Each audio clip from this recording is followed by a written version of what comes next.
कृष्ण कन्हैया लाल की जय, लक्ष्मी नारायण भगवान की जय, गणपति गजानंद महाराज की जय। ओम नमः पार्वती पते हर हर महादेव हर। गजानंद स्वामी शरणों માં રાખો, શરણે આવેલાને પાર લગાવો। ગજાનંદ સ્વામી શરણોં માં રાખો, શરણે આવેલા પાર લગાવો। પ્રથમ નામ લઈએ બાપા તમારું, પ્રથમ નામ નામ લઈએ છે બાપા તમારું। હરજો હવે નાથ વિઘ્ન અમારું, હરજો હવે નાથ વિઘ્ન અમારું। रिद्धि सिद्धि केरा देव कहावो, चरणे आवेलाने पार लगावो। गजानंद સ્વામી શરણોમાં રાખો, શરણે આવેલા પાર લગાવો। તમારા વિના બાપ કોણ અમારું, તમારા વિના બાપ કોણ અમારું। હર નિશ સમરીએ નામ તમારું, હર નિશ સમરીએ નામ તમારું। સંકટ પડે ત્યારે દોડીને આવો, શરણે આવેલાને પાર લગાવો। ગજાનંદ સ્વામી શરણોમાં રાખો, શરણે આવેલા પાર લગાવો। સદા રાખજો નાથ પ્રેમ તમારો, સદા રાખજો નાથ પ્રેમ તમારો। તમે છો અમારા તમારો સહારો, તમે છો અમારા તમારો સહારો। અનંત વિનવે દયા દિલ મલાવો, શરણે આવેલાને પાર લગાવો। ગજાનંદ સ્વામી શરણોમાં રાખો, શરણે આવેલાને પાર લગાવો। સંકટ પડે ત્યારે દોડીને આવો, શરણે આવેલાને પાર લગાવો। ગજાનંદ સ્વામી શરણોમાં રાખો, શરણે આવેલાને પાર લગાવો। ગણપતિ ગજાનંદ મહારાજ की जय, जगत जननी अम्बे मात की जय।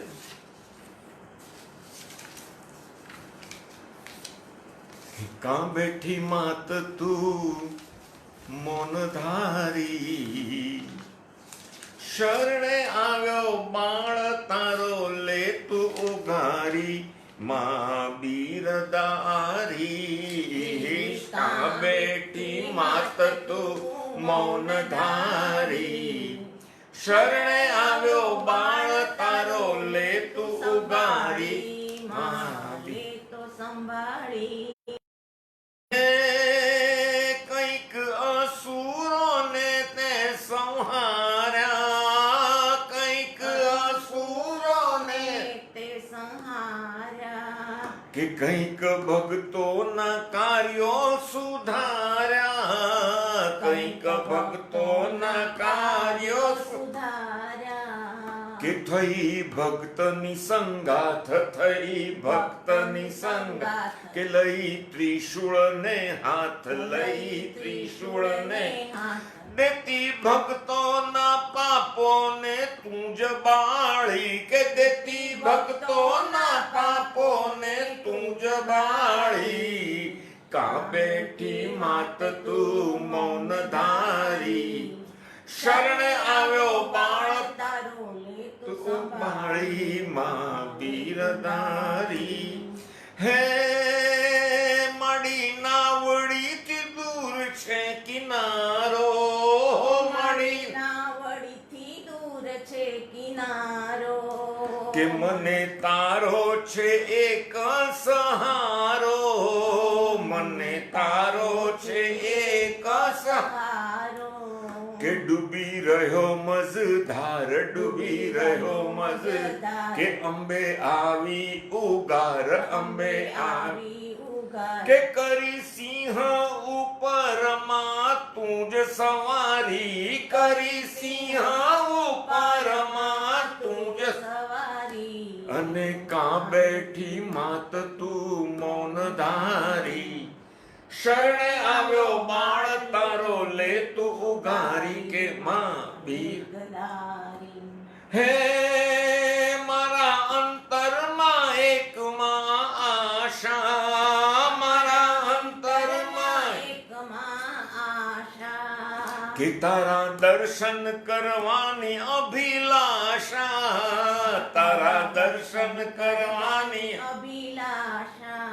કે મારા તલસે નયન, મારા તલસે નયન, આજે વ્યાકુળ છે મન, આજે વ્યાકુળ છે મન. કે ક્યારે આપીશ તું દર્શન હૈયે ધારી, ક્યારે આપીશ તું દર્શન હૈયે ધારી. કાં બેઠી માત તું મૌન ધારી, શરણે આવ્યો બાળ તારો લે તું ઉગારી, માં બીરદારી. હે તને જાજુ શું માત કહેવાનું, તને જાજુ શું માત કહેવાનું. કે નથી વિયોગે દુઃખ સહેવાતું, નથી વિયોગે દુઃખ સહેવાતું. કે નંદુ અંતર પોકાર, નંદુ અંતર પોકાર, કે જરા કરજે વિચાર, કરા કરજે વિચાર. કે બેઠો ચરણોમાં તારા શીશ ઢાળી, કે બેઠો ચરણોમાં તારા શીશ ઢાળી. અને કાં બેઠી માત તું મૌન ધારી, અને શરણે આવ્યો બાળ તારો લે તું ઉગારી, માં બીરદારી. અને કાં બેઠી માત તું મૌન ધારી, શરણે આવ્યો બાળ તારો લે તો ઉગારી, માં લે તો ઉગારી. જગત જનની અંબે માત કી જય. એક દિવસ મારા તમારા જેવો એક સામાન્ય માણસ એક સંતને સવાલ કર્યો. સંતને સવાલ કર્યો કે બાપજી, આપ સૌ પ્રવચનમાં ઘણી વખત કહેતા હોવ છો કે માણસના અંતકાળ વખતે અંતિમ સમયે એના મુખમાંથી જો રામ નામ બોલાય, અગર તો અંતઃકરણથી પ્રભુ સ્મરણ થઈ જાય તેનો જીવ ગતિને પામે, અવગતે ન જાય, આવું તમે કહેતા હો છો. તો એ સમજાતું નથી કે જેણે આખી જિંદગી ભગવાનનું નામ લીધું ન હોય અને જ્યારે અંતઃકરણથી અગર તો છેલ્લી ક્ષણો આવે જીવનની અને ત્યારે થોડી વાર જો એ પ્રભુ સ્મરણ કરે, અગર તો રામ નામ બોલે, તો એનો જીવ અવગતિ એ જવાને બદલે ગતિ પામે. તો આ સમજાતું નથી, આ શાસ્ત્ર સમજાતું નથી. એવી મનની શંકા પેલા સંત પાસે રજૂ કરી. ત્યારે એ વ્યક્તિને સામે બેસાડીને સંતે બહુ સુંદર રીતે સમજાવ્યું છે કે જો ભાઈ, હું તને બીજી રીતે કહું કે તમારો દીકરો ભણતો હોય અને એ દીકરો 11 મહિના સુધી રખડી ખાતો હોય, કોઈ દિવસ ભણતો ન હોય, ભણે તો પણ સ્કૂલ દ્વારા, સ્કૂલના શિક્ષકો દ્વારા આપેલું લેસન, હોમવર્ક જેમ તેમ કરીને પૂરું કરીને દેખાડી દે, એમ કરી અને આગળ ને આગળ વધતો હોય, પણ જ્યારે પરીક્ષા આવે ત્યારે તમારા તરફ, એટલે મા બાપ તરફથી એમ કહેવામાં આવે કે હવે ફાઇનલ એક્ઝામ આવી ગઈ, ભણવા બેસ અને નહીં ભણે નપાસ થઈશ તો પછી તારી ખેર નથી, અને આમ કરીશું, તને તેમ કરીશું, તને પૈસા નહીં મળે, તને મોબાઈલ નહીં મળે, તને સિનેમા જોવા નહીં મળે. આવી રીતે તમે જ્યારે એને કહો ત્યાર પછી એને એમ લાગે કે નહીં, ખરેખર વાત તો સાચી છે, ભલે 11 મહિના રખડી ખાધું પણ હવે પરીક્ષાને 1 મહિનો બાકી છે, અને પછી એ 1 મહિનો તન તોડ મહેનત કરે, બધું મૂકી દે, તે પરીક્ષામાં પાસ થઈ જાય છે કે નહીં. અને ખરેખર ઘણા કેસમાં બનતું હોય છે કે આખું વર્ષ રખડી ખાતો છોકરો ફાઇનલ એક્ઝામમાં બહુ સારા નંબર, સારા માર્ક સાથે પાસ થતો હોય છે. આ કહેવાનો, આ પ્રસંગને ટાંકવાનો અર્થ એક જ છે કે અધિક માસ માટે પણ ઘણા આવી શંકા કરતા હોય કે અમે તો વર્ષમાં જ્યારે જ્યારે મોકો મળે ત્યારે સત્સંગ કરી લઈએ છીએ, મોકો મળે ત્યારે જાત્રા કરી આવીએ છીએ, મોકો મળે ત્યારે અમે દેવ દર્શને જઈએ છીએ, સારા કામો કરી લઈએ છીએ. તો પછી અધિક માસનું આ મહત્વ આટલું બધું શા માટે? જ્યારે આપણે 18 તારીખે પ્રારંભ થયો, એકમ હતી, અને એ દિવસથી જ્યારે આ સત્સંગનો પ્રારંભ કર્યો ત્યારે પુરુષોત્તમ માસ માટેની સમજ જે છે આપવામાં આવે છે, એ સમજ વિશે આપણે ચર્ચા કરી હતી કે અધિક માસમાં શું કરવું જોઈએ અને અધિક માસ કેમ મહત્વનો છે. 3 વર્ષે આવતો આ અધિક માસ જે છે એના માટે મુકેશ ભગત એક સુંદર ભજન લખ્યું છે, અને આ ભજનમાં જે બોધ છે, જે ઉપદેશ છે, એ બરાબર એ જ છે જે આપણે પ્રથમ દિવસે ચર્ચા કરી હતી.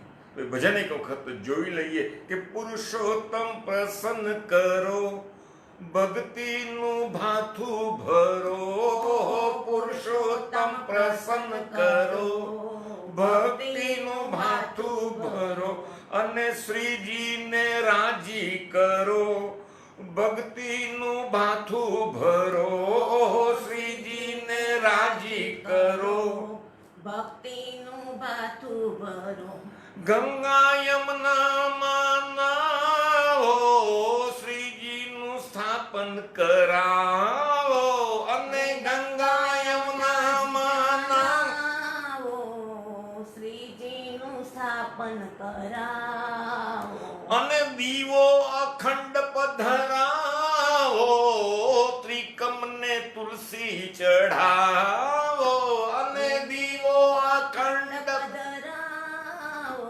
અને ત્રિકમને તુલસી ચઢાવો, અને યમનાષ્ટક પાઠ કરો, ભક્તિનું ભાથું ભરો, અને યમનાષ્ટક પાઠ કરો, ભક્તિનું ભાથું ભરો, અને પુરુષોત્તમ પ્રસન્ન કરો, ભક્તિનું ભાથું ભરો, અને પુરુષોત્તમ પ્રગટ કરો, ભક્તિનું ભાથું ભરો, અને જપજો અષ્ટાક્ષરની માળા, અને ખોલીને અંતરના તાળા, અને જપજો અષ્ટાક્ષરની માળા, ખોલીને અંતરના તાળા, અને મનોરથ કરજો રૂપાળા, રાજી થશે મોરલીવાળા, અને મનોરથ કરજો રૂપાળા, રાજી થશે મોરલીવાળા, અને મનગમતા મેવા ધરો અને ભક્તિનું ભાથું ભરો અને મનગમતા મેવા ધરો ભક્તિનું ભાથું ભરો અને શ્રીજીને રાજી કરો અને ભક્તિનું ભાથું ભરો અને શ્રીજીને રાજી કરો ભક્તિનું ભાથું ભરો અને ભૂખ્યાને ભોજન કરાવો અને તરસ્યાની પ્યાસ બુઝાવો અરે ભૂખ્યાને ભોજન કરાવો તરસ્યાની પાસ બુઝાવો અને ભાગવત કથાનો લ્યો લાવો મુકેશ હરિના રે ગુણ ગાવો અને ભાગવત કથાનો લ્યો લાવો મુકેશ હરિના ગુણ ગાવો અને ભવસાગર પાર કરો ભક્તિનું ભાથું ભરો અરે સાગર પાર કરો ભક્તિનું ભાથું ભરો અને પુરુષોત્તમ પ્રસન્ન કરો ભક્તિનું ભાથું ભરો અને પુરુષોત્તમ પ્રસન્ન કરો ભક્તિનું ભાથું ભરો વિધિસર આખો મહિનો જેમ આપણે ચર્ચા કરી હતી અષ્ટાક્ષર મંત્ર એટલે શ્રી કૃષ્ણ શરણમ મમ. આપણે ગફલતમાં રહીએ વળી આ અષ્ટાક્ષર મંત્ર શું છે? અષ્ટાક્ષર મંત્ર એટલે શ્રી કૃષ્ણ શરણમ મમ, એનો જાપ, ભગવાનના નામનો જાપ, અષ્ટાક્ષર મંત્રનો જાપ. તીર્થ સ્થળે જઈને નાવું એટલે કે પવિત્ર નદી વહેતી હોય, ગંગા, યમુના, સરસ્વતી, નર્મદા વગેરે, ત્યાં મોકો મળે તો એક વખત નાહી આવવું. ભાગવત કથાનું રસપાન કરવું, એના પ્રસંગોનું રસપાન કરવું. આખો દિવસ સત્સંગમાં અને પ્રભુ કીર્તનમાં ગાળવો અને અનુકૂળતા પ્રમાણે અને આપણી શક્તિ પ્રમાણે આપણે ભૂખ્યાને ભોજન કરાવવા અને તરસ્યાની પ્યાસ બુઝાવવી. આટલું કરો એટલે બેડો પાર. અને એટલા જ માટે આ પુરુષોત્તમ માસ આપણા માટે આવે છે કે આપણે દર 3 મહિને જેમ ડ્રાઇવિંગ કરતા તો લાયસન્સ રિન્યુ કરવું પડે ને, અમુક સમય થાય એટલે પછી 10 વર્ષે લાયસન્સ રિન્યુ કરવું જ પડે. એમ દર 3 વર્ષે પુરુષોત્તમ માસ આવે એટલે ભલે 3 મહિના આપણે ઘણું કર્યું પણ આ પુરુષોત્તમ માસમાં એનું રિન્યુઅલ થઈ જાય આપણે અને એમાં લાગી પડ્યા સવારથી લઈને સાંજ સુધી બની શકે એટલું. એના માટે આ પુરુષોત્તમ માસ, એના માટે આ અધિક માસ. બહુ સીધી સાદી સમજ છે, વિશેષ કાંઈ કરવાનું નથી. જે કરીએ છીએ એને નિષ્ઠાપૂર્વક કરવાનું છે. ગઈકાલે આપણે જે દશમ સ્કંદની ગોવર્ધન લીલાની કથાઓમાં આગળ વધ્યા હતા અને ત્યાંથી પાછું અનુસંધાન લઈ લઈએ. ગઈકાલે આપણે જોયું કે ગોવર્ધન, ગો એટલે સંસ્કૃતમાં ભાગવતજીમાં ઘણા અર્થ કરવામાં આવ્યા. ગો એટલે પહેલા ઉપનિષદ, ગો એટલે જ્ઞાન, ગો એટલે ભક્તિ, ગો એટલે ગાય, ગો એટલે ઇન્દ્રિય, આવા અનેક અર્થો મૂકવામાં આવ્યા છે. અને એનું વર્ધન, એમાં વધારો થાય, એ ગોવર્ધન. અને જ્યારે ગોવર્ધન લીલામાં 2 વસ્તુનું મહત્વ મૂક્યું, જ્ઞાન અને ભક્તિનો મેળ જામે, જ્ઞાન અને ભક્તિ સંયુક્ત રીતે આગળ વધે, ત્યારે ગોવર્ધન પૂજા કરી શકાય. અને ગોવર્ધન પૂજા થઈ જાય પછી રાસલીલામાં પ્રવેશ મળે. એ ગઈકાલે આપણે જોયું. રાસલીલામાં એમને પ્રવેશ ન મળે, ગોવર્ધન પૂજા કરી હોય એને મળે. ગોવર્ધનની પૂજાનો જ્યારે પ્રસ્તાવ કનૈયાએ નંદબાવા આગળ મૂક્યો છે, શરૂઆતમાં નંદબાવા માનતા નથી. નંદબાવા અને વ્રજવાસીઓને કનૈયો લઈ જાય છે ગોવર્ધનજી પાસે. ગોવર્ધનજી પાસે પહાડ ઉપર એમના કાન ધરાવે છે, કાનમાં શ્વાસોશ્વાસનો અવાજ આવે છે, ત્યારે લોકોને કનૈયાની વાતોમાં વિશ્વાસ બેસે છે. છતાં પણ હજી મન માનતું નથી. મન એટલા માટે નથી માનતું કે અત્યાર સુધી કારતક સુદ એકમ, બેસતા વર્ષના પ્રથમ દિવસે જે ઇન્દ્રની પૂજા થતી હતી એ પરંપરાને તોડીને, પરંપરાનો ભંગ કરી અને ગોવર્ધનની પૂજા કરવાની છે. કનૈયાનો પ્રસ્તાવ આ છે. અને એના માટે કનૈયો સતત દલીલો કરે છે. બાબા તમને તો ખબર છે ઇન્દ્ર આપણને કાંઈ નથી આપતો. ત્યારે નંદ બાબાએ દલીલ કરી છે કે કેમ નથી આપતા ઇન્દ્ર રાજા. ઇન્દ્ર રાજા તો આપણને આ વરસાદ આપે છે, જે વરસાદનું પાણી મળે છે એનાથી સૃષ્ટિ ચાલે છે, એનાથી આપણું જીવન ચાલે છે, એમાં પશુ પક્ષીઓનું જીવન ચાલે છે, એનાથી આપણને ધાન્ય મળે છે, પશુઓને એનાથી ઘાસચારો મળે છે. આટલું મોટું કામ આ ઇન્દ્ર કરે છે કે ઇન્દ્ર નથી કરતા. ઇન્દ્ર કાંઈ જ કરતા નથી, ફક્ત તમે એની પૂજા કરો છો એના અભિમાનને સંતોષવા માટે. એમ કરી અને કનૈયો પોતાની દલીલ, પોતાનું વ્યાજબીપણું આગળ મૂકે છે. આ બાજુ નંદ બાબા કૃષ્ણની એક એક દલીલો તોડે છે, પણ ધીરે ધીરે એમનું મન પણ કૃષ્ણની દલીલો તરફ આગળ વધવા લાગ્યું છે. વ્રજવાસીઓ તો સંપૂર્ણપણે કૃષ્ણની વાતોમાં આવી જ ગયા છે, પણ હવે નંદ વ્રજવાસીઓ કનૈયા તરફ થઈ ગયા છે કે હા, કનૈયો કહે છે સાચી વાત. આપણે હવે આ વખતે આપણે બેસતા વર્ષના દિવસે, કારતક સુદ એકમના દિવસે ઇન્દ્રની નહીં, આપણે ગોવર્ધનની પૂજા કરવી છે. નંદ બાબાએ કહ્યું કે આ તો પહાડ છે, પહાડની પૂજા કરીને આપણે શું મેળવશું? કનૈયા, હજી તું તારી જીદ છોડી દે. કનૈયો કે બાબા, આ પહાડ એ નિર્જીવ પહાડ નથી, નિર્જીવ પથ્થર નથી, આ તો મારા તમારા અન્નદાતા છે ગોવર્ધનના. તે તો ગિરિરાજ છે. ગિરી એટલે પર્વત અને રાજ એટલે રાજા. પર્વતોનો રાજા એટલે ગિરિરાજ. જો તમે એને રાજી કરશો ને તો આપણા વ્રજમાં કોઈ દિવસ દુકાળ નહીં પડે. નંદ બાવા સાથે કૃષ્ણ બરાબર દલીલ કરે છે, અને દલીલમાં બીજો દિવસ આવી ગયો છે. અને આ બાજુ વ્રજવાસીઓ પણ કૃષ્ણને મળીને કહે છે કે હે કૃષ્ણ, હે કનૈયા, અમે તારી સાથે બરાબર સહમત છીએ, અને અમારી તો હવે મનની એક ઈચ્છા છે કે હાલો ને વૈષ્ણવનાથ દ્વારા રાહ જોઈ રહ્યા મારા શ્રીજી દયાળા, મારા શ્રીજી દયાળા. હાલો ને વૈષ્ણવનાથ દ્વારા રાહ જોઈ રહ્યા મારા શ્રીજી દયાળા, મારા શ્રીજી દયાળા. અને નંદજીના નાનકડા નંદ દુલારા રાહ જોઈ રહ્યા મારા શ્રીજી દયાળા, મારા શ્રીજી દયાળા. રાહ જોઈ રહ્યા મારા શ્રીજી દયાળા, શ્રીજી દયાળા. ને વૈષ્ણવનાથ દ્વારા રાહ જોઈ રહ્યા મારા શ્રીજી દયાળા, મારા શ્રીજી દયાળા.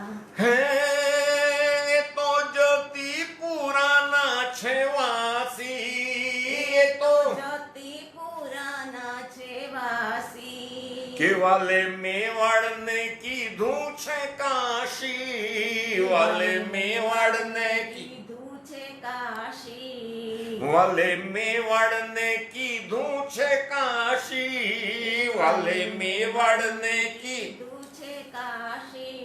કે કરી ઊંચો તે હાથ, કરી ઊંચો તે હાથ, જુએ વૈષ્ણવોની વાટ, જુએ વૈષ્ણવોની વાટ. કે એના હૈયામાં ઉડી રહ્યા હેત ફુવારા, એના હૈયામાં ઉડી રહ્યા હેત ફુવારા. અને હાલો ને વૈષ્ણવનાથ દ્વારા રાહ જોઈ રહ્યા મારા શ્રીજી દયાળા, કે મારા શ્રીજી દયાળા.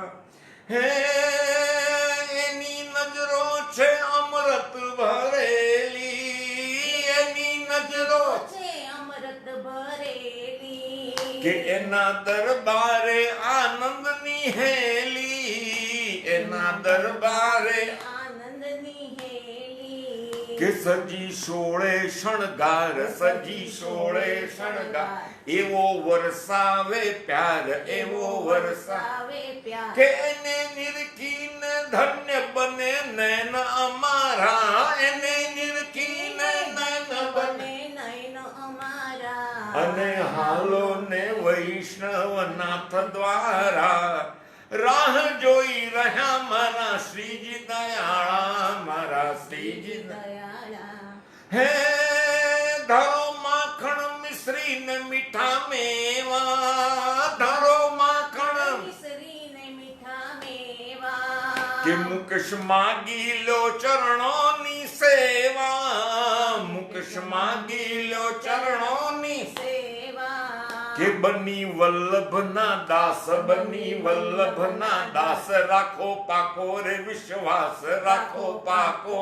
વિશ્વાસ. કે એની પ્રીતે બંધાયા છે પ્રાણ અમારા, એની પ્રીતે બંધાયા છે પ્રાણ અમારા. હે હાલો ને વૈષ્ણવનાથ દ્વારા, રાહ જોઈ રહ્યા મારા શ્રીજી દયાળા, મારા શ્રીજી દયાળા, હાલો ને વૈષ્ણવનાથ દ્વારા. રાહ જોઈ રહ્યા મારા શ્રીજી દયાળા, મારા શ્રીજી દયાળા. ચર્ચાઓ ચાલે છે. બીજે દિવસ ફરીથી પાછા નંદ બાવા અને આખું વ્રજ મંડળ પહોંચ્યું છે ગોવર્ધનજી પાસે. ગોવર્ધનજીના એક એક બાજુથી દર્શન કરાવે છે કનૈયો નંદ બાબાના હાથ પકડીને. બાબા જુઓ, તમે કહો છો ને ગોવર્ધનની શું લીલા છે, આવો હું તમને આજે એની લીલા દેખાડું. ગોવર્ધનને મારે ને તમારે એમ એક મુખ નથી, ગોવર્ધનને તો અનેક મુખ છે. તમે જુઓ, તમે જે બાજુથી જોશો ને ગોવર્ધનને તો તમને એવું લાગશે કે એનું એ મુખ તમને જોયા કરે છે. આ એની પહેલામાં પહેલી લીલા છે ગોવર્ધનની. તમે ચારે બાજુ જાઓ, તમે પૂર્વમાં જાઓ, તમે પશ્ચિમમાં જાઓ, તમે ઉત્તરમાં જાઓ, દક્ષિણમાં જાઓ, ગોવર્ધન તો બધાની વચ્ચે બેઠેલા એક ગુરુ છે. અને ખરેખર એવું કહેવાય છે જગન્નાથપુરી અને બદ્રીનાથ, જગન્નાથપુરી અને આ બાજુના બે ભાગ વચમાં ગોવર્ધનનાથજી. આ ગોવર્ધનનાથજી વચમાં છે, એટલે આ ચારે ધામના ગુરુ બતાડ્યા છે. તમે ઓલી બાજુ જોશો ને તો તમને એમ લાગશે કે એના મુખ ઉપરથી જે બે આંખો છે એ આંખો તમારું નિરીક્ષણ કરે છે. ધીરે ધીરે કનૈયાની સાથે નંદ બાબા આ બધું નિરીક્ષણ કરે છે અને જેમ કનૈયો બોલતો જાય છે એમ એમને અનુભૂતિ થતી જાય છે કે કનૈયાની વાત તો સાચી છે. હું આ બાજુ જાઉં છું તો જાણે એમ લાગે કે ગોવર્ધનનાથજીનું મોઢું મારી તરફ ફરી ગયું. હું પાછળની બાજુમાં ગયો તો ત્યાં પણ ગોવર્ધનનાથનું મોઢું દેખાયું. જે બાજુ જઈએ ત્યાં ગોવર્ધનનાથનું ગોરનાથનું મુખ જાણે મારા મુખ સામે ફરી જતું એવું મને લાગે છે. નંદ બાબાની સાથે આવેલા દરેક જણને આ અનુભૂતિ કનૈયો કરાવે છે. ચારે બાજુ આખો ગોવર્ધન દેખાડે છે. અને બાબા તમને ખબર છે ગોવર્ધનનાથનું મુખ્ય મોઢું કઈ બાજુ છે? તો ગોવર્ધનનાથજીનું મુખ્ય મુખારવિંદ છે એ જતીપુરાની તરફ છે. એ જતીપુરાની તરફ છે. એટલે જ જતીપુરાનું મહત્વ છે. મથુરાથી જતીપુરા લગભગ 20 માઇલ જેટલું અંતરમાં છેટું છે. તો આજે બધાને આવી રીતે ફેરવીને આખા ગોવર્ધનનું નિરીક્ષણ કરાવ્યું. ગોવર્ધન વિશે બધાના દિમાગમાં ત્યાં રહેલા નંદબાવા, જશોદાજી અને જે કોઈ સાથે બધા આવેલા વ્રજવાસીઓ બધાના દિમાગમાં કનૈયો આસ્તે આસ્તે આસ્તે આ બધી સમજણ આપે છે. બધા રાજી થાય છે. અત્યાર સુધી ગોવર્ધન જે ફક્ત પહાડ સ્વરૂપે ઊભો હતો, ફક્ત એક ખડગ સ્વરૂપે, એક ગિરી એટલે કે પર્વત આકારે ઊભો હતો, આજે લોકોને એમ લાગે છે ગોવર્ધન તો પરમાત્મા સ્વરૂપે ઊભા છે. ગોવર્ધન તો પરમાત્મા સ્વરૂપે ઊભા છે. નંદરાય કહે છે કે તારી વાત બધી સાચી કનૈયા, હું ના નથી પાડતો, પણ મને ડર એક જ છે કે ઇન્દ્રની પૂજા બંધ કરીને જો ગોવર્ધનની પૂજા કરીશું તો ઇન્દ્ર આપણી ઉપર વેર વાળશે કે ઇન્દ્ર આપણું કાંઈ નહીં બગાડી શકે. બાબા હું બેઠો છું ને, તમે ચિંતા શું કરો છો? એક 7 વર્ષનો બાળક એવી રીતે પોતાના પિતાશ્રી એટલે કે નંદ બાબાને કહે છે કે જાણે 27 વર્ષનો યુવાન ઊભો હોય ને હું બેઠો છું ને, તમે ફિકર શું કામ કરો છો? એક બળવાન માણસ આપણી પડખે ઊભો હોય ને આપણને બાંયધરી આપે કે તું તારે ચાલ, હું બેઠો છું, તારું કોઈ બગાડી શકે એમ નથી. એમ કનૈયો 7 વર્ષનો છે, પણ નંદ બાવાને અને વ્રજના લોકોને કહે છે કે તમે ગભરાવ નહીં, આ કનૈયો તમારી સાથે છે. ગોવર્ધનનાથજીની જો પૂજા કરીશું, આપણે ગોવર્ધનનાથજીને જો પ્રસન્ન કરીશું, તો તો ઇન્દ્ર રાજાની તાકાત નથી કે આપણું કંઈ બગાડી શકે. અને બાબા તમને એક વસ્તુ કહું, તમે આજ સુધી આટલું બધું ઇન્દ્રને આપ્યું છે, ઇન્દ્રએ સામે તમને શું આપ્યું? કાંઈ નહીં. તમે ગોવર્ધનનાથજીને આપી જુઓ, એ 2 હાથે સ્વીકારશે ને 1000 હાથે તમને પાછું આપશે. અને આમ કહ્યું ત્યાં નંદરાયને ગુસ્સો ચડ્યો કે કનૈયા હવે તું હદ કરે છે. એક બાજુ કહે છે ને આટલા બધા મોઢા છે, હવે કહે છે 1000 હાથ છે અને 1000 હાથે પાછું આપે છે. આ બધું તારી મન ધનંગ વાતો છે. નંદરાય હજી કૃષ્ણને મૂકતા નથી. કૃષ્ણ કે તમારે જોવું છે, તમને એની પણ અનુભૂતિ કરાવું? બોલે હા કરાવો.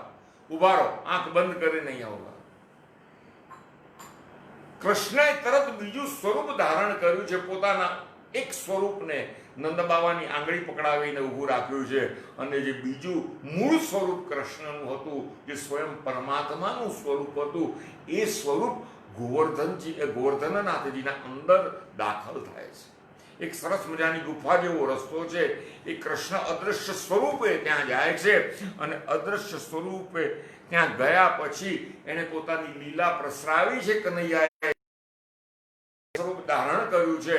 અને ચતુર્ભુજ સ્વરૂપ ધારણ કરતાની સાથે જાણે ગોવર્ધનનાથજીએ ચતુર્ભુજ સ્વરૂપ ધારણ કર્યું એવો દેખાવ થયો છે. આખો ગોવર્ધન પર્વત જાણે એમાં સંચાર થયો, જાણે એમાં જીવ આવ્યો હોય એવી રીતે હલનચલન થવા લાગી. એના જેટલા પહાડ હતા એ મુખ સ્વરૂપે અને હસ્ત સ્વરૂપે પ્રસારિત થવા લાગ્યા. અને આ દ્રશ્ય જોઈ અને ત્યાં ઉભેલા વ્રજવાસીઓની આંખો બંધ થઈ ગઈ. નંદરાયની આંખો બંધ થઈ ગઈ, માં યશોદાની આંખો બંધ થઈ ગઈ, બલરામની આંખો બંધ થઈ ગઈ. અનેક જણ બધા ઉભા હતા, પણ આ પ્રચંડ અને વિરાટ સ્વરૂપને એ લોકો જોઈ શક્યા નહીં. આંખો બંધ થઈ ગઈ. અને આંખો બંધ થઈ અને આંખો બંધ કરી અને ગોવર્ધનનાથજીની સ્તુતિ કરવા લાગ્યા છે કે મેં તો જતીપુરામાં જોયા ગોવર્ધનનાથજી, મેં તો જતીપુરામાં જોયા ગોવર્ધનનાથજી. હસતા હસતા મનડે મારા, હસતા મોહ્યા ગોવર્ધનનાથજી, મેં તો જોયા ગોવર્ધનનાથજી કે મેં તો જતીપુરામાં જોયા ગોવર્ધનનાથજી. અને ગોવર્ધનની સુંદર શીલા ઠાકોરજીએ કીધી લીલા. ગોવર્ધનની સુંદર શીલા ઠાકોરજીએ કીધી. અને ઠાકોરજીએ કીધી લીલા. ઠાકોરજી ગિરિરાજને ધારણ કીધા, ગિરિરાજને ધારણ કીધા. પ્રભુએ એક જ હાથથી મેં તો જોયા ગોવર્ધનનાથજી કે મેં તો જતીપુરામાં જોયા ગોવર્ધનનાથજી. ઇન્દ્ર તણો છે ગર્વ ઉતાર્યો, ગોવર્ધનનો મહિમા વધાર્યો. ઇન્દ્ર તણો છે ગર્વ ઉતાર્યો, ગોવર્ધનનો મહિમા વધાર્યો. એણે ગોવર્ધનનો મહિમા વધાર્યો, ગોવર્ધનનો મહિમા વધાર્યો. 7 વર્ષના શ્યામ સુંદર ત્યાં, 7 વર્ષના શ્યામ સુંદર ત્યાં બની ગયા શ્રીનાથજી. મેં તો જોયા ગોવર્ધનનાથજી કે મેં તો જતીપુરામાં જોયા ગોવર્ધનનાથજી. અને હસતા હસતા મનડે મારા, હસતા મોહ્યા ગોવર્ધનનાથજી. મેં તો જોયા ગોવર્ધનનાથજી, મેં તો જતીપુરામાં જોયા ગોવર્ધનનાથજી. વૈષ્ણવજન પરિક્રમા કરતા દૂધ જલનો અભિષેક કરતા વૈષ્ણવજન પરિક્રમા કરતા દૂધ જલનો અભિષેક જ કરતા શ્રીજીની સન્મુખ વલ્લભની બેઠક શ્રીજીની સન્મુખ વલ્લભની બેઠક તો તે ત્યાં બિરાજતી મેં તો જોયા ગોવર્ધનનાથજી મેં તો જતીપુરામાં જોયા ગોવર્ધનનાથજી સાંજ પડે શણગાર સજાવી ઉત્સવ થતો ત્યાં ભોગ લગાવી સાંજ પડે શણગાર સજાવી ઉત્સવ થતો ત્યાં ભોગ લગા રોજ ઉત્સવ થતો ત્યાં ભોગ લગાવી ઉત્સવ થતો ત્યાં ભોગ ભોગ લગાવી મુકેશ જય જયકાર કરીને મુકેશ જય જય કાર કરીને પ્રેમે ઉતારે આરતી મેં તો જોયા ગોવર્ધનનાથજી મેં તો જતીપુરામાં જોયા ગોવર્ધનનાથજી હસતા હસતા મનડે મારા હસતા હસતા મનડે માર્યા મોહ્યા ગોવર્ધનનાથજી મેં તો જોયા ગોવર્ધનનાથજી કે મેં તો જતીપુરામાં જોયા ગોવર્ધનનાથ વિરાટ સ્વરૂપ આજે ગોવર્ધનનાથજીમાં પ્રગટ થયું છે. વ્રજવાસીઓ નંદ બાવા બધા આ વિરાટ સ્વરૂપ જોઈને દિગ્મૂઢ બની ગયા છે. એટલું જ નહીં પણ ભાવ વિભોર બની ગયા. હવે નંદરાય પાસે કોઈ દલીલ રહી નથી કૃષ્ણનો વિરોધ કરવા માટે. હવે કૃષ્ણની વાત માનવા સિવાય કોઈ વિકલ્પ રહ્યો નથી. અને જ્યારે નંદરાય આંખ ખોલી ત્યારે કૃષ્ણ પાછા પોતાના મૂળ સ્વરૂપમાં નંદરાય પાસે આવીને ઊભા રહી ગયા છે. જો બાબા મેં તમને કહ્યું ને ગોવર્ધન એ પહાડ નથી, ગોવર્ધનનાથ એ તો આપણા ભગવાન છે, આપણા પરમાત્મા છે. અને એટલે જ હું કહું છું તમે ઇન્દ્રને મૂકો અને ગોવર્ધનનાથની પૂજા કરો, તમને ઘણું પ્રાપ્ત થશે. હવે કોઈ વિકલ્પ નહોતો એટલે નંદરાય હા પાડી કે ભલે કનૈયા, આપણે આ વખતે કારતક સુદ એકમના દિવસે ઇન્દ્રની પૂજા નહીં કરીએ પણ આપણે ગોવર્ધનનાથની પૂજા કરીશું. અને જ્યાં નંદરાએ હા પાડી ત્યાં આખું વ્રજમંડળ જે ઉપસ્થિત હતું એ બધા ભાવ વિભોર બની ગયા. ગોવર્ધનનાથ કી જય જયકાર કર્યો છે. અને જય જયકાર કર્યો એટલું નહીં, ત્યાં જે વ્રજમંડળના લોકો હતા, વ્રજવાસીઓ હતા, એટલા બધા ભાવુક બની ગયા કે ધરતી ઉપર પડી અને ગોવર્ધનનાથજીને દંડવત પ્રણામ કરવા લાગ્યા છે. દંડવત પ્રણામ એટલે અષ્ટાંગ પ્રણામ. આપણા શરીરના મુખ્ય 8 ભાગ જમીનને અડે અને આપણે વંદન કરીએ એ અષ્ટાંગ પ્રણામ છે, એ દંડવત પ્રણામ છે. દંડવત પ્રણામનું એક બહુ જ સુંદર મહત્વ છે. એક વિચારકે એનો સુંદર ખુલાસો કર્યો કે જ્યારે આપણે ભગવાનને, અગર તો આપણે કોઈ સદગુરુને, કોઈ આપણે સંતને દંડવત પ્રણામ કરીએ છીએ એનો મતલબ શું છે? તો એમણે એનું એક ઉદાહરણ આપ્યું અને કહ્યું કે આપણને બધાને ખબર છે કે આપણે આપણી ઓફિસમાં છે ને એક રબર સ્ટેમ્પ વાપરીએ છીએ. ખાસ કરીને ભાઈઓને ખબર હશે જે ઓફિસના કામમાં હશે. એ રબર સ્ટેમ્પને હાથમાં એક જાતની છાપ પાડવાની હોય, એમાં આપણી કંપનીનું નામ હોય, પાર્ટનર આ છે તે જેવું હોય. એ રબર સ્ટેમ્પ લઈ અને તમે આમ જોશો તો વાંચશો ત્યારે એમાં જે લખાણ હશે એ ઊંધું વંચાશે, એ રિવર્સમાં હશે, ઊંધું વંચાશે. પણ એને બાજુમાં પડેલા પેલા શાહીના ઇન્કપેડમાં બોળી અને છાપ મારીશું તો એ સીધું આવી જશે, ત્યાં એ છાપ સીધી આવશે. બસ આ જ મતલબ છે કે જ્યારે આપણે દંડવત પ્રણામ કરીએ અને આપણું આ જે લલાટ છે, આપણું આ જે કપાળ છે, પેલા સંતના ચરણે અડે એટલે અહીંયા ગમે તેટલા આપણા ઊંધા કર્મ પડ્યા હોય, ઊંધા કર્માક્ષર લખાયા હોય, પણ જ્યારે એ સંતના પેલા ચરણને અડે એટલે એની છાપ સીધી થઈ જતી હોય છે. એટલે દંડવત પ્રણામ કરવાના હોય છે.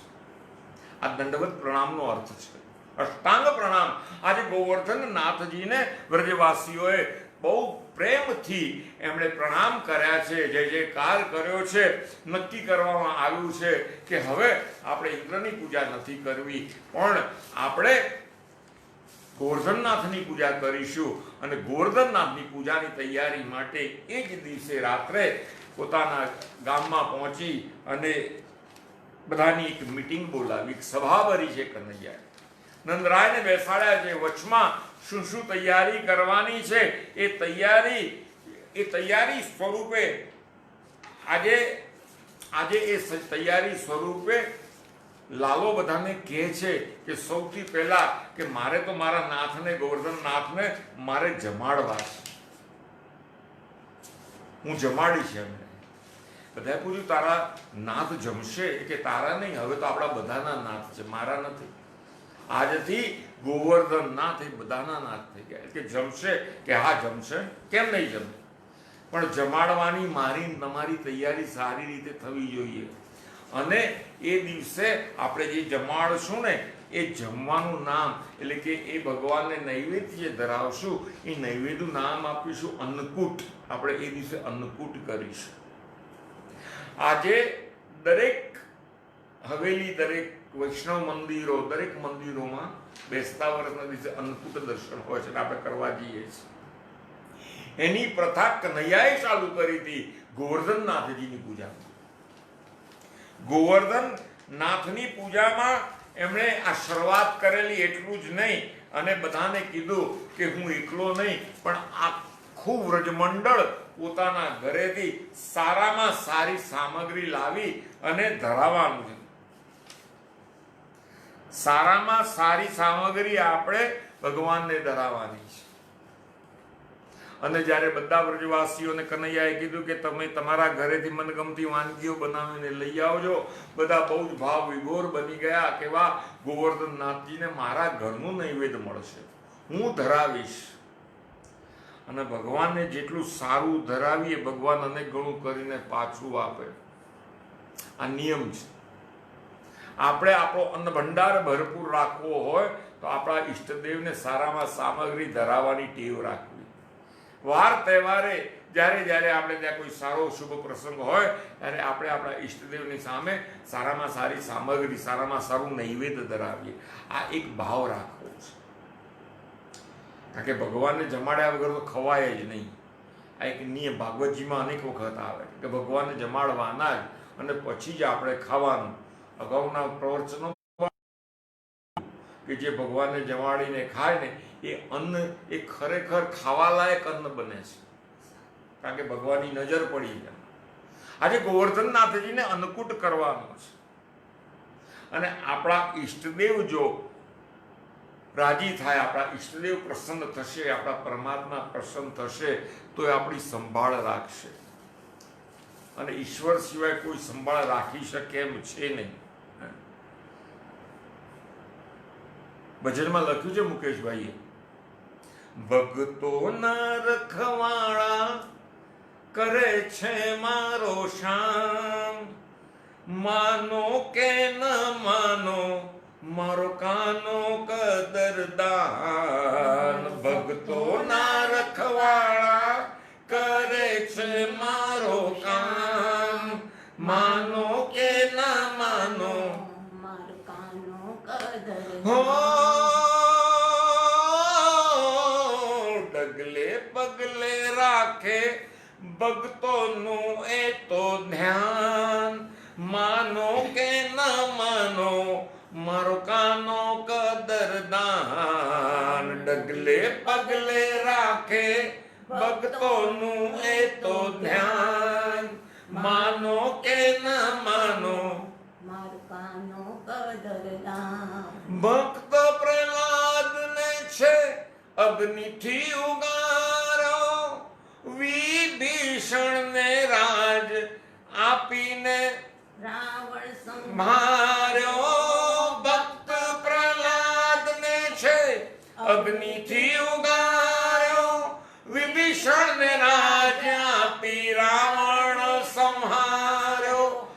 મીરાબાઈના વિષને બનાવ્યું અમૃત પાન.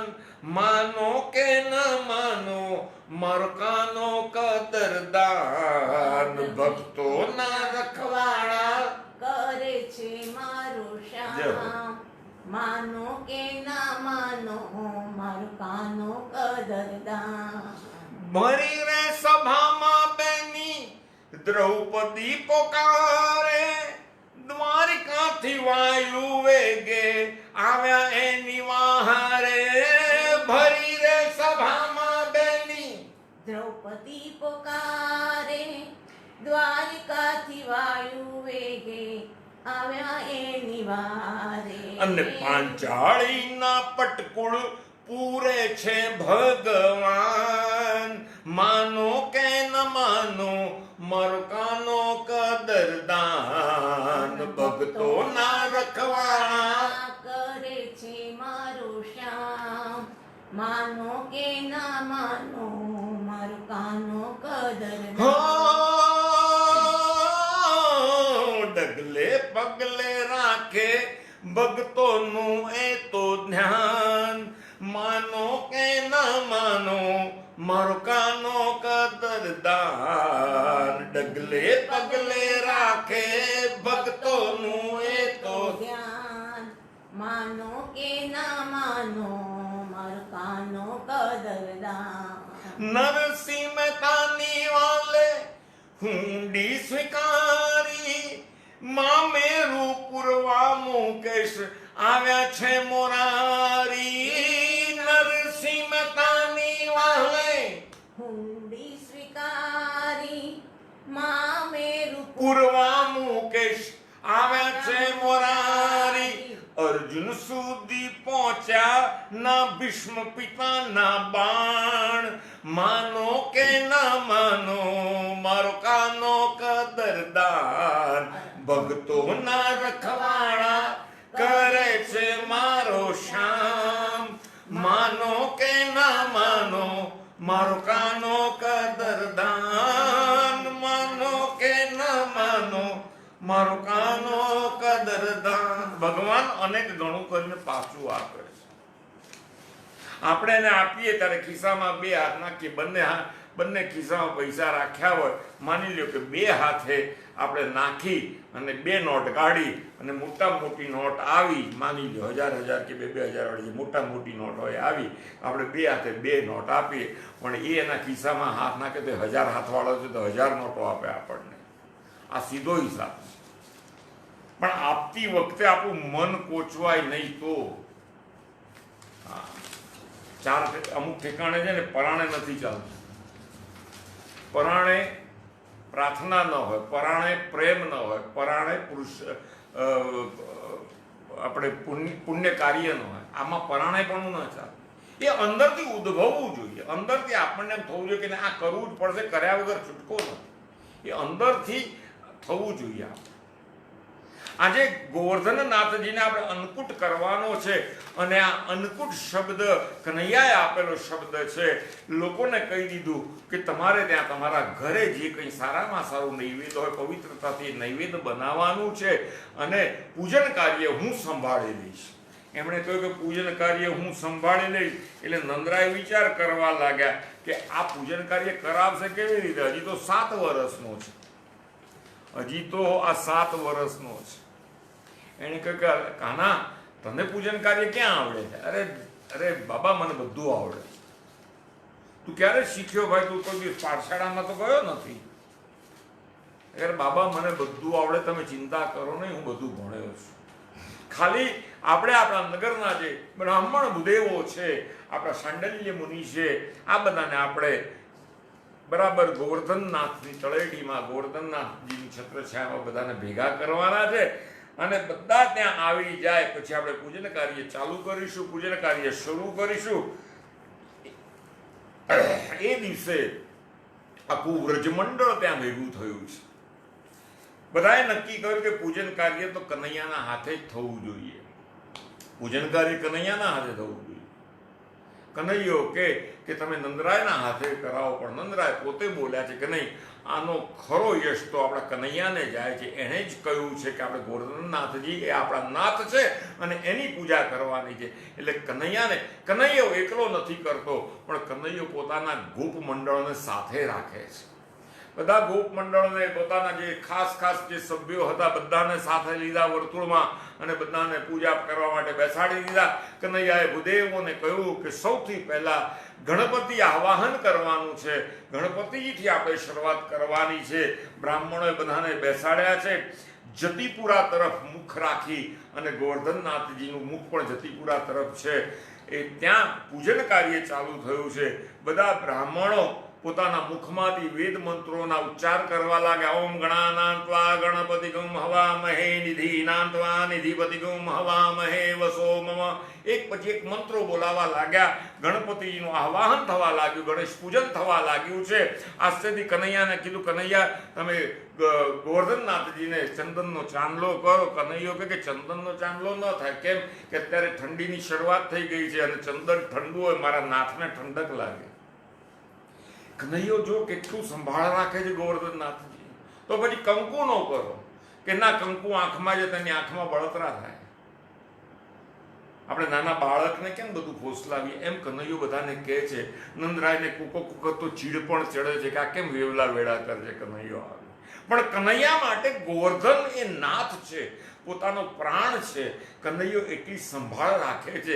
તો પછી કનૈયા ચાંદલો શેનો કરો? તો આપણે કામ કરો, આપણે ચાંદલો પંચામૃત, ગોવર્ધનનાથજીને પંચામૃતનો ચાંદલો થાય છે, પંચામૃતનો ચાંદલો કર્યો છે. ગોવર્ધનનાથજીને અભિષેક કરવાનો સમય આવ્યો, દૂધથી અભિષેક કર્યો છે. પણ એમાં એક શરત છે કે જે દૂધની ધારા છે એ ધારા ખંડિત ન થવી જોઈએ. જ્યારે પણ આપણે કોઈ પણ અભિષેક કરીએ, જલનો અભિષેક કરીએ મહાદેવજી ઉપર, તો એનો નિયમ છે કે જ્યાં સુધી એ મંત્રોચ્ચાર ચાલે ત્યાં સુધી એ જલમાં ત્રુટિ ના આવવી જોઈએ, એક સરખી ધારા પડવી જોઈએ. એ ખરો જલાભિષેક હોય, એ ખરો દૂધનો અભિષેક હોય.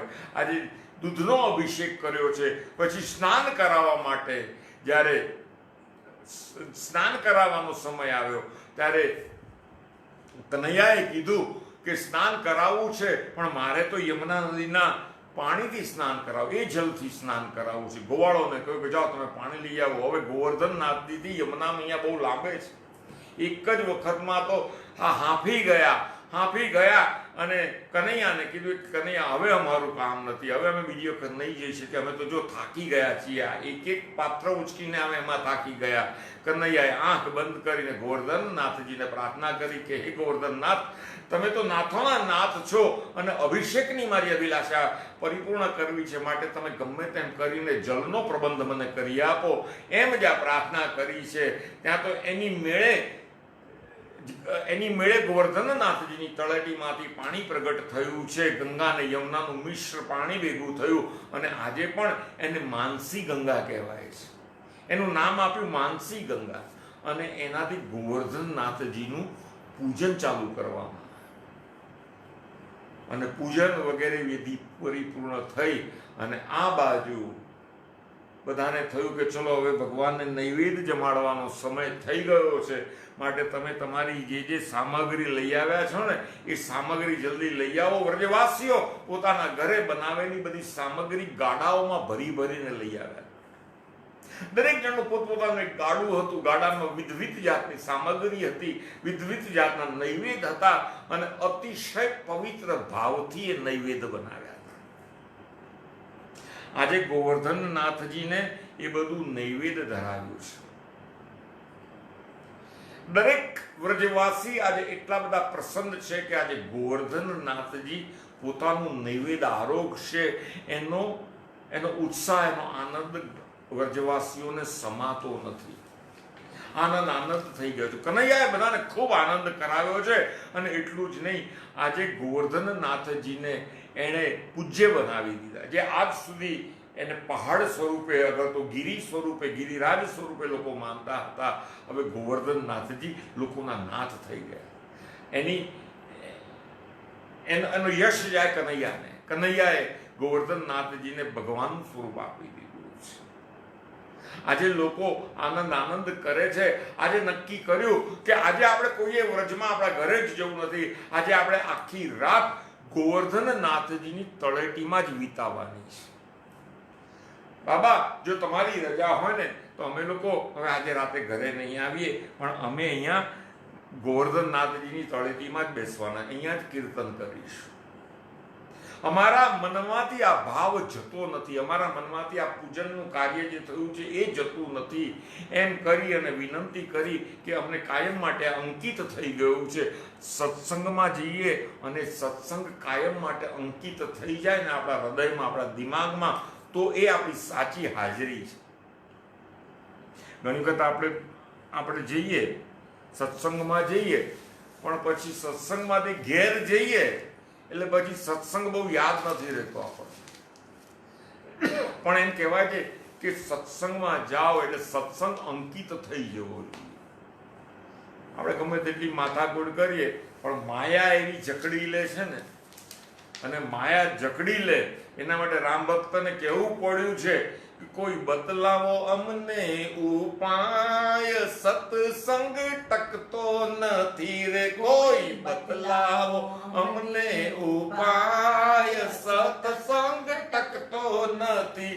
ઘેર જઈએ ત્યાં ભૂલી જવાય, સત્સંગ ટકતો નથી. ઘેર જઈએ ત્યાં ભૂલી જવાય, સત્સંગ ટકતો નથી. કે જ્યારે સાંભળીએ ત્યારે સારું લાગે, જ્યારે સાંભળીએ ત્યારે સારું લાગે. કે પછી સંસારનું સુખડું પ્યારું લાગે, પછી સંસારનું સુખડું પ્યારું લાગે. કે જીવ મારા તારામાં અટવાય, સત્સંગ ટકતો નથી. કે જીવ મારા તારામાં અટવાય, સત્સંગ ટકતો નથી. મનમાં કલડું સ્થિર થઈ રહેતું નથી, મનમાં કલડું સ્થિર થઈ રહેતું નથી. વળી સદકાર્યો કરવા દેતું નથી, વળી સદકાર્યો કરવા દેતું નથી. કે એ તો સ્વાર્થમાં ભટકે સદાય, સત્સંગ ટકતો નથી. એ તો સ્વાર્થમાં ભટકે સદાય, સત્સંગ ટકતો નથી. કે ચરણ મંદિરે જાવામાં પાછા પડે, ચરણ મંદિરે જાવામાં પાછા પડે. ખેલ જોવામાં આંખને ઊંઘ ના નડે, ખેલ જોવામાં આંખને ઊંઘ ના નડે. કે જીભ ખાવાનું જોઈને લલચાય, સત્સંગ ટકતો નથી. કે જીભ ખાવાનું જોઈને લલચાય, સત્સંગ ટકતો નથી. કે રામ ભક્તની સાથે ફાવતું નથી, રામ ભક્તની સાથે ફાવતું નથી. કે પેટ પ્રેમની વાતો પચાવતું નથી, પેટ પ્રેમની વાતો પચાવતું નથી. કે પુનિત થવાનો અવસર જાય, સત્સંગ ટકતો નથી. પુનિત જવાનો અવસર જાય, સત્સંગ ટકતો નથી. ને ઘેર જઈએ ત્યાં ભૂલી જવાય. સત્સંગ ટકતો નથી. સત્સંગ અંકિત થવું થઈ જવો જોઈએ. હા? જીવ ખાવાનું જોઈને લલચાય.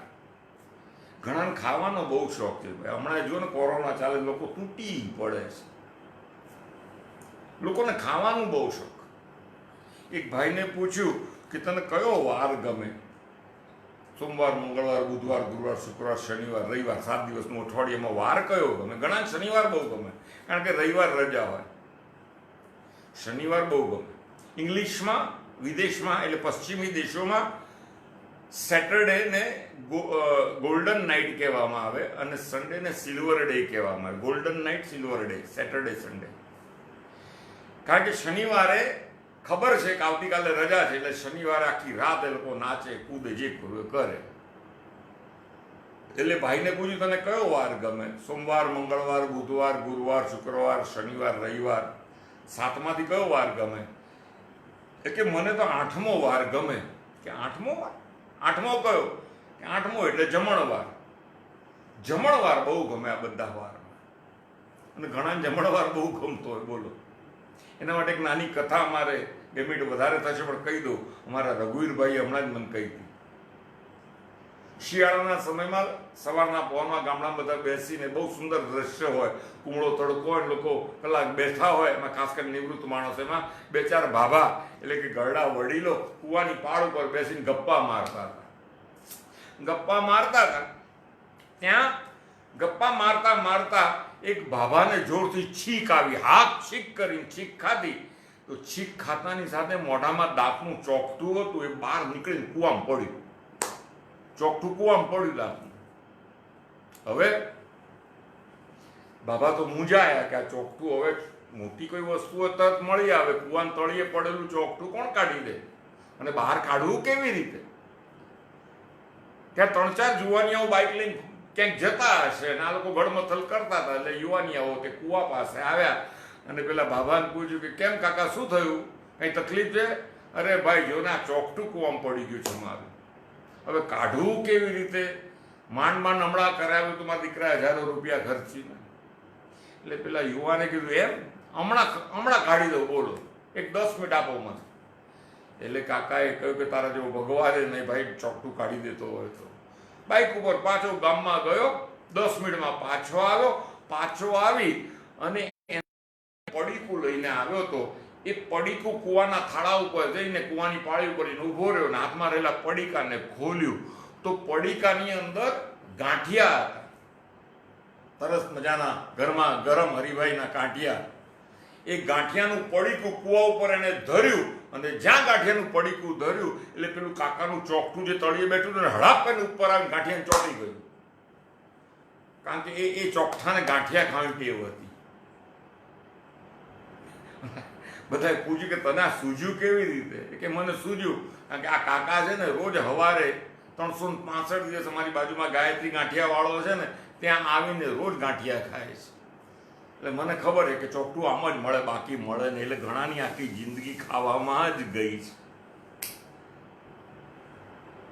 સત્સંગ અંકિત થઈ જાય, સત્સંગ પોતાના હૃદયમાં અંકિત થઈ જવો જોઈએ. આજે વ્રજની પૂજા, આજે વ્રજવાસીઓએ જે ગોવર્ધનનાથની પૂજા કરી છે એનો જે નશો છે, એ પૂજન કાર્યનો જે નશો છે, આજે એટલો બધો તરબતર થઈ ગયો છે કે આજે કોઈને ઘરે જવાનું મન થતું નથી. અને ઘરે નથી જવું, આજે તો અમારે અહીંયા જ શું છે, ગોવર્ધનનાથજીની તળેટીમાં નંદરાયે હા પાડી દીધી. બધા બહુ જ રાજી થયા, પણ એમનો રાજીપો બહુ ટક્યો નહીં. કારણ આ બાજુ નારદજીએ પોતાના ચક્રની શરૂઆત કરી દીધી છે. અને નારદજીએ શું શરૂઆત કરી એ બરાબર આવતીકાલે આપણે 9 વાગે જ્યારે ભેગા થશું ત્યારે આવતીકાલના સત્સંગમાં જોઈશું કે નારદજી શું કરે છે. તો આવો આજના સત્સંગને આપણે વિરામ આપીએ. આપણે રોજની આપણી પ્રાર્થના લઈ લઈએ અને પ્રાર્થના લઈ અને પછી આપણે છૂટા પડીશું. તો એક સાથે જેને ફાવે ચોક્કસ આ પ્રાર્થનામાં સૂર પુરાવજો. હું તારી બોલાવું જે પ્રભુ મારી ખબર તું લે. આ તો તારી મારી બેની વાત છે, કોઈ ત્રીજો ન જાણી લે. હું તારી બોલાવું જે મારી વાણી આવી ચળવે, જો તું સંગાથે રે મન તારો ઈશારો દે. તારી વાત તું ખાને કે મને પાગલ બનાવ્યો તે. તારું શરણ સ્વીકાર્યું મેં. આ તો તારી મારી બેની વાત છે, કોઈ ત્રીજો ન જાણી લે. હું તારી બોલાવું જે મારે જગ